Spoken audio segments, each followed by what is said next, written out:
Tal como venía diciendo entonces Rosana, acerca de estas estadísticas, que después vamos a continuar con algunos datos más, es interesante analizar entonces también las causas de esas brechas que nos encontramos, esa brecha de género, en particular en la cuestión salarial. Entonces hemos tomado algunas estadísticas y algunas construcciones también conceptuales que hace ONU Mujeres en el 2019 y que tiene que ver con analizar cuáles son esos factores que explican las diferencias de salario entre varones y mujeres y que es importante identificarlos entonces para también saber de quién es la responsabilidad de construir la solución.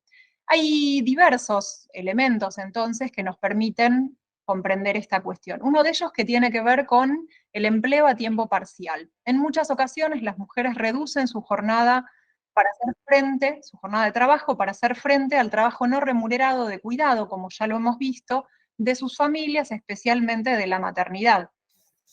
En las parejas, asociado a un rol patriarcal, el ingreso de las mujeres se concibe como algo complementario al del hombre. Las administraciones y las empresas no siempre ofrecen ayudas y posibilidades de conciliar, por ejemplo, a través de más servicios públicos de cuidado de menores y de personas mayores, limitando entonces la posibilidad horaria de disposición de las mujeres y de los varones. Entonces nos terminamos encontrando con que las mujeres ingresan menos dinero que los hombres en el hogar, ocupan precisamente esos empleos en tiempo parcial, y la responsabilidad entonces entendemos que tiene que ver precisamente no solo con el rol en las familias, entre los integrantes de las familias, sino también con la definición de políticas públicas en este sentido que contribuyan precisamente a fortalecer la posibilidad de que todas las personas se incluyan de manera justa e igualitaria en el mundo del trabajo formal. A su vez también nos encontramos entonces con que otra de las causas de la brecha salarial es que finalmente las mujeres son los peores empleos, ¿no? Acceden a los peores empleos. Las mujeres tienen menos posibilidades de obtener empleos de mayor nivel y de progresar en su carrera profesional, siendo la maternidad una de las circunstancias que provocan esa discriminación. Y las estadísticas entonces demuestran que si eso no se lograra revertir, las mujeres van eligiendo, por la tasa de natalidad que van teniendo nuestros países en la región, eligen tener menos hijos, si nuestra sociedad no logra revertir esta situación. Los estereotipos de género en las empresas y organizaciones que asocian los cargos de responsabilidad a los hombres, lo que Rosana bien definía como el techo de cristal, y los poderes públicos, entonces, que deberían regular, entendemos que hay ahí una responsabilidad, que deben regular y sancionar la discriminación por género. Es decir, la adopción de estas medidas hacia el interior de cada uno de los sectores de nuestra sociedad y, a su vez, la generación de normativa que permita acompañar esas transformaciones, no solo en términos culturales, sino en términos normativos también. Otro de los elementos tiene que ver con que finalmente se acceden a trabajos socialmente menos valorados, como bien definía Rosana hace un momento, y luego lo vamos a ver con estadísticas también, estas tareas que se definen como feminizadas por el volumen de mujeres que ingresan a llevarlas adelante, ¿no? La sociedad patriarcal percibe estos trabajos como asociados a la dedicación, ¿no? Al amor, la vocación, la entrega, entendidas como la antítesis del dinero, es decir, no se mercantilizan, no se deberían mercantilizar, y por ello son menos remuneradas.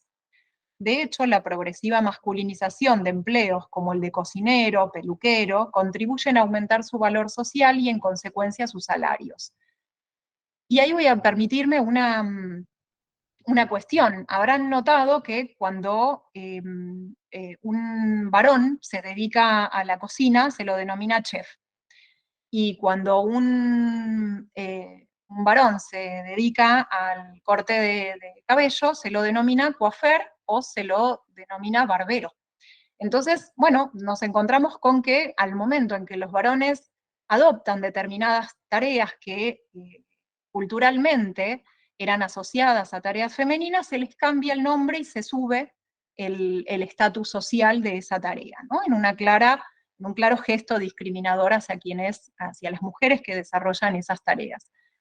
Los y las empleadoras que reproducen entonces esta minusvaloración en el ámbito salarial, entendemos que son parte de los actores responsables de esta brecha precisamente, y también los agentes sindicales, que deberían trabajar con más énfasis por el justo reconocimiento salarial en todos los empleos y de todas las personas. Por otro lado, entonces, otros aspectos que tienen que ver con la brecha salarial, van a ver la imagen, nos pareció muy elocuente, ¿no? El muchacho que se ve de espaldas va en escalera mecánica y arranca en el escalón 9 o 10, y la persona que se ve a la izquierda, con perfil de mujer, le toca una escalera para subir de a piecitos y arranca desde la base. Entonces, bueno, no estaríamos arrancando a eso nos referimos con igualdad de oportunidades, no estaríamos empezando en el mismo lugar y no estaríamos pudiendo movilizarnos como sociedad en términos de igualdad con los mismos recursos y con los mismos mecanismos.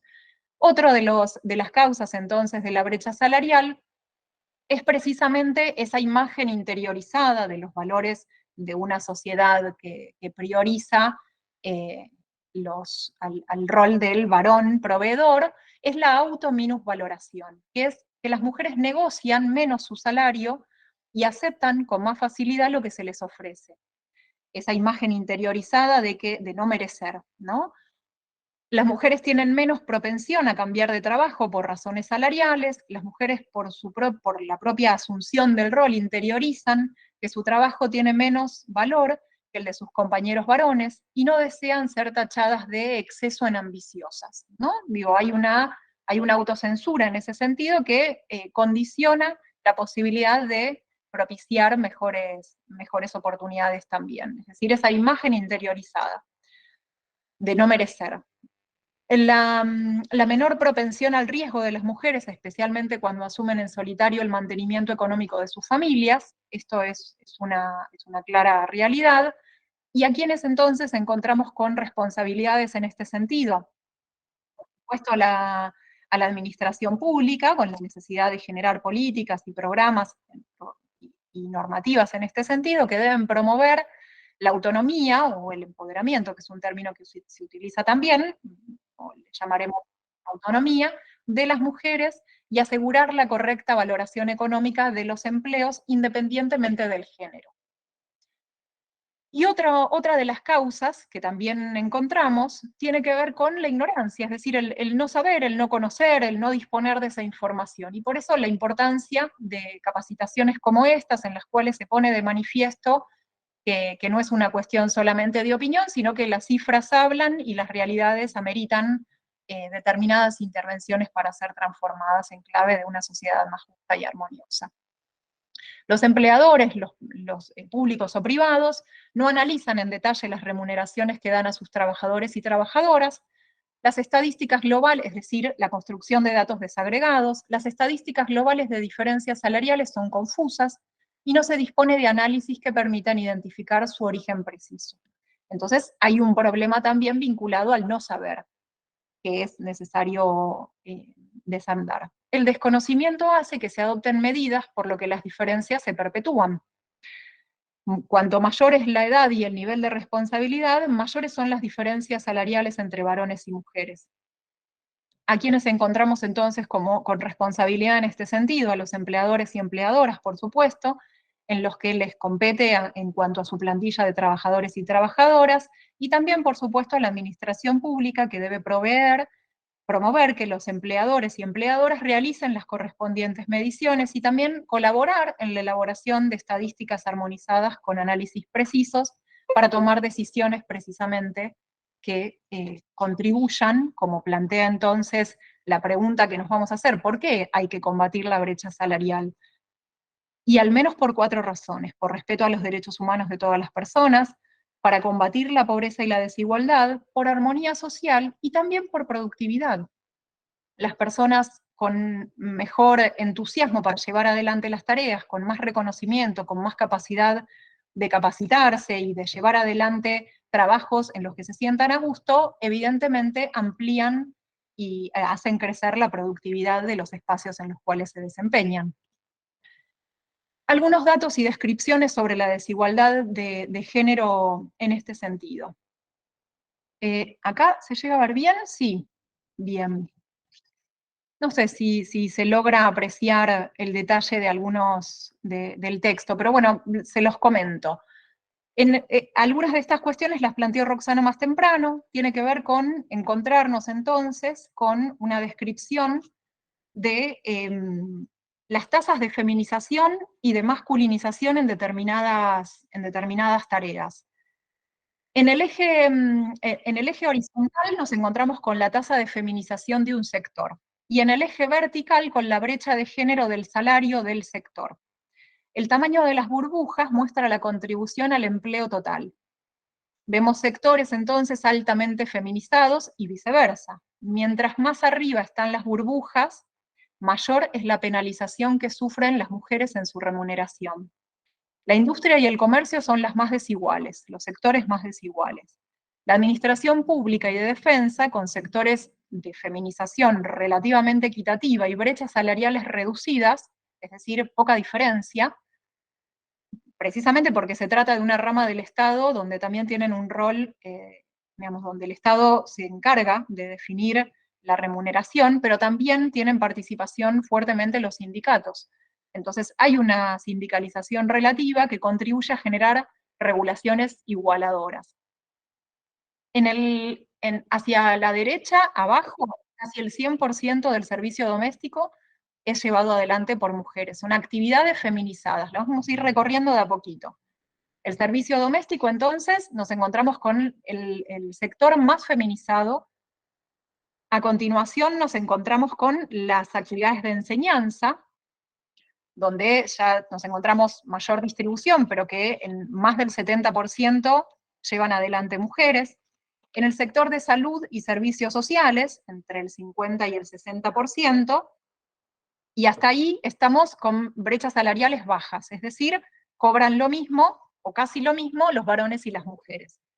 A medida que nos vamos yendo hacia la izquierda, nos encontramos, por ejemplo, con la administración pública y la defensa en especial. Dentro de la administración pública, la defensa, los servicios profesionales y empresariales, nos vamos encontrando cada vez con menos presencia de mujeres y, por supuesto, menos presencia también de identidades disidentes o diversidades, para lo cual voy a insistir con la filmina anterior. En muchos casos no hay estadísticas, si muchos datos no están desagregados entre varones y mujeres, mucho menos están diferenciados por personas que se reconocen en otra categoría sexogenérica. Continúo con la estadística. Hacia la izquierda, entonces, transporte, telecomunicaciones y construcción. Entonces, nos encontramos con diferencias, baja brecha salarial, pero con la construcción. Si el servicio doméstico es una actividad fuertemente feminizada, la construcción es una actividad fuertemente masculinizada. Hacia la izquierda, las actividades con menos presencia de mujeres. Y hacia arriba nos vamos a encontrar, como decíamos, el tamaño de las burbujas tiene que ver con su contribución al sector. En el comercio nos encontramos con con porcentajes relativamente de menor presencia de mujeres, pero un poco más equitativos. Nos encontramos en alrededor del 40% con presencia de varones, de varones.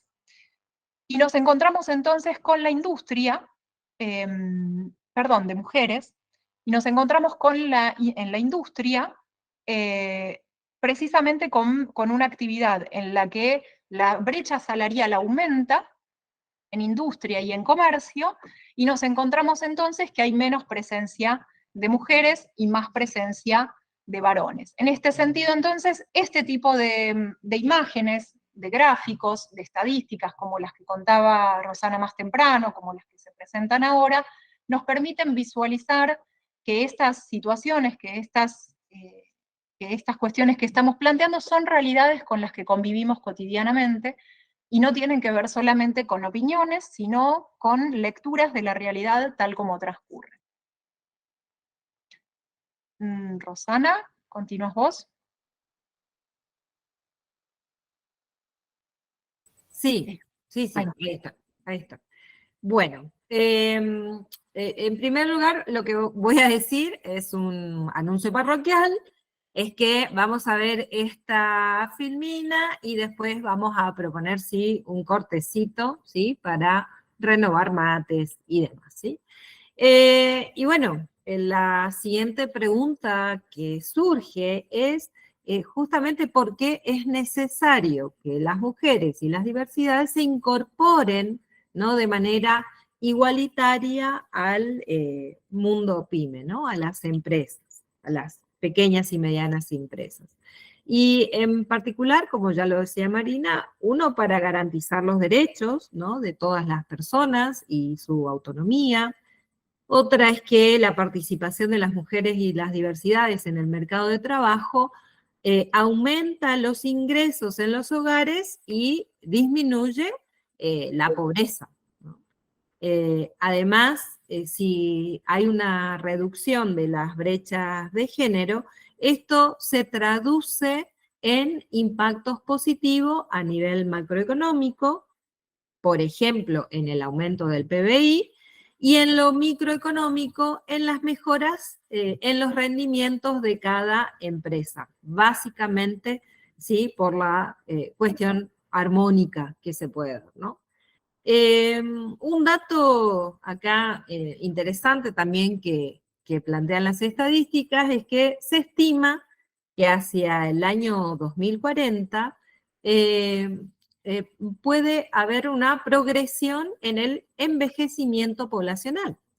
Esto puede generar una presión en lo que es el sistema previsional actual, ¿no? Que tenemos, y que va a acarrear una mayor demanda hacia este sistema, ¿no? Entonces, si pensamos en un aumento actual, en este momento, si pensamos en un aumento de la tasa de actividad por participación de mujeres y diversidades en el mercado del trabajo, esto es una realidad que va a poder contribuir a la mejora en este aspecto a futuro, ¿no?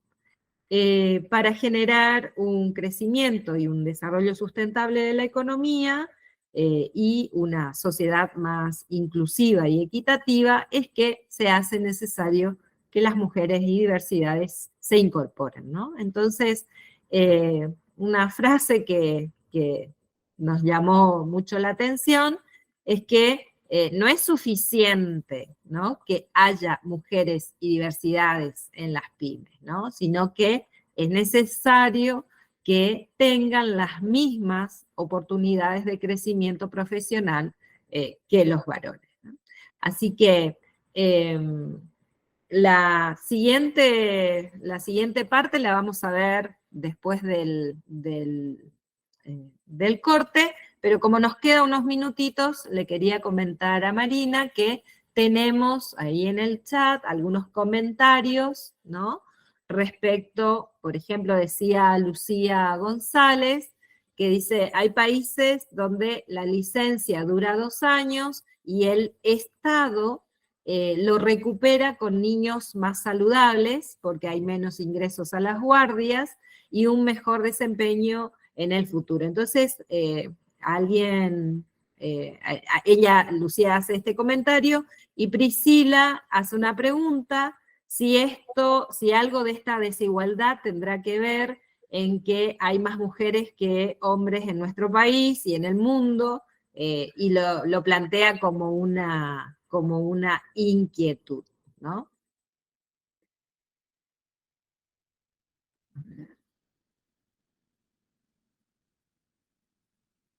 Bueno, Lucía también comenta, le hace el comentario a Priscila, creo que la mujer es más sensible ante el hogar y es más responsable en el buen sentido. No es que deja una niñera y se va, chau, me voy, sino que dice, como si tiene la capacidad del hombre y eso genera que nos hagamos más cargo de las tareas del hogar y a su vez sosteniendo el trabajo siempre y cuando se pueda, ¿no? Diego también plantea, dice, ¿por qué hay más mujeres que eligen carreras universitarias de cuidados o educación? Luego hay otra pregunta también de Diego, si la violencia tiene género. Patricio pregunta también si una empresa que aplique política de equidad de género obtiene más ganancia que una que no la aplique, o si lo haría más por una cuestión de responsabilidad social empresaria, ¿no? Son buenas las preguntas. No sé, Marina, si querés hacer algún comentario respecto a alguna de ellas, o las dejamos para después del break. Hay un montón y todas son sumamente interesantes, la verdad que está Sí. para un seminario sobre este tema para poder precisamente conversar, ¿no? Que es en definitiva lo que no solo escuchar, sino también poder conversar. Me quedo con esto que dice Diego. Ahí precisamente, Diego, en el 8 de marzo de este año se presentó un dossier del Censo 2020 del INDEC, que precisamente da cuenta de la elección de las mujeres en las carreras universitarias y que tienen que ver con las cuestiones de la salud, de educación, y otras que ahora en un ratito, si quieren, se los puedo pasar, pero que eligen menos las ciencias básicas y que al momento sin embargo, se gradúan más las mujeres, pero que no están en esa mayor graduación.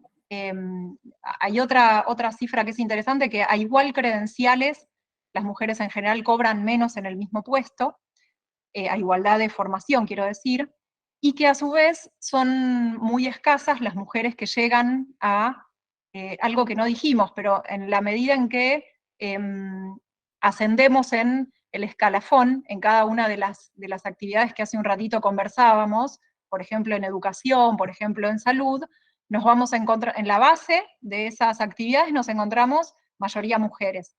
Pero a medida que vamos ascendiendo en el escalafón, nos encontramos con, en general, varones en los lugares de toma de decisión. Por ejemplo, en la dirección de una escuela, por ejemplo, en la dirección de un hospital, por ejemplo, que estudian medicina respecto de la mayoría de mujeres que estudian enfermería. Pero que a su vez, en las universidades es muy escasa la representación en lugares de toma de decisión, en las rectorías o en los decanatos, por ejemplo. Bueno, en nuestro caso, en la UNAM, tenemos una rectora mujer por segundo mandato, y tenemos distribuidos los decanatos también con cierta equidad de género. En este sentido es interesante, digamos, el modelo de universidad que tenemos en la UNAM y en la forma de liderar que esto también supone en términos de conformación de equipos. Algo vamos a ver luego cuando trabajemos las herramientas también.